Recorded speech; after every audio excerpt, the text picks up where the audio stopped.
Ulunda block जालुए प्राथमिक विद्यालय रे जालुए क्लस्टर स्तरीय निपुण ओडिशा मेला अनुष्ठित हो जाइछि।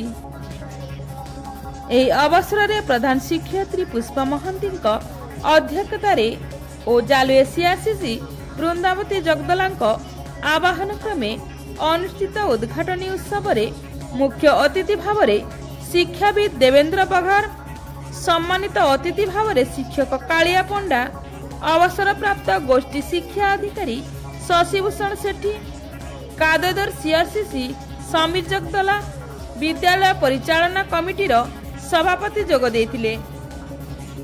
अतिथि माने विद्यालय रे चालुथिबा गुणात्मक शिक्षा रे एफएलएन और टीएलएम रो आवश्यकता उपरे आलोकपात करथिले।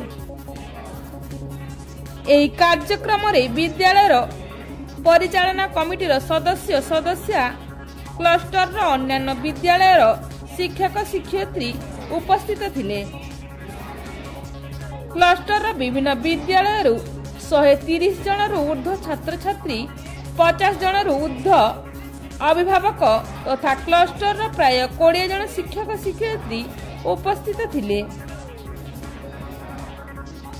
कार्यक्रम विशेष आकर्षण साजिथिला संख्या ज्ञान स्टल, साक्षरता स्टल, सृजनात्मक स्टल, मतामत स्टल, जेउथिरे शिक्षक शिक्षयित्री छात्र छात्री माने गणित और भाषा उपरे विभिन्न आकर्षणीय शिक्षण सामग्री सजाई रखिथिले, जहाकु अभिभावक अतिथि और शिक्षक माने परिदर्शन करथिले एवं निपुण ओडिशा उपरे जानि परिथिले।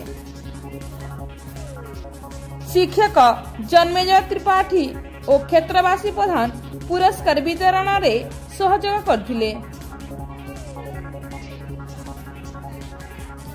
विद्यालय एफएलएन शिक्षक मानकु प्रशंसा पत्र प्रदान करा जायथिला। छात्र छात्री मानकु मध्य पुरस्कार प्रदान करा जायथिला। अनिल कुमार भैना और किशोर साहू कार्यक्रम परिचालना करथिले। भागीरथी मेंडली धन्यवाद अर्पण करथिले। ब्यूरो रिपोर्ट, तानिशन टीवी।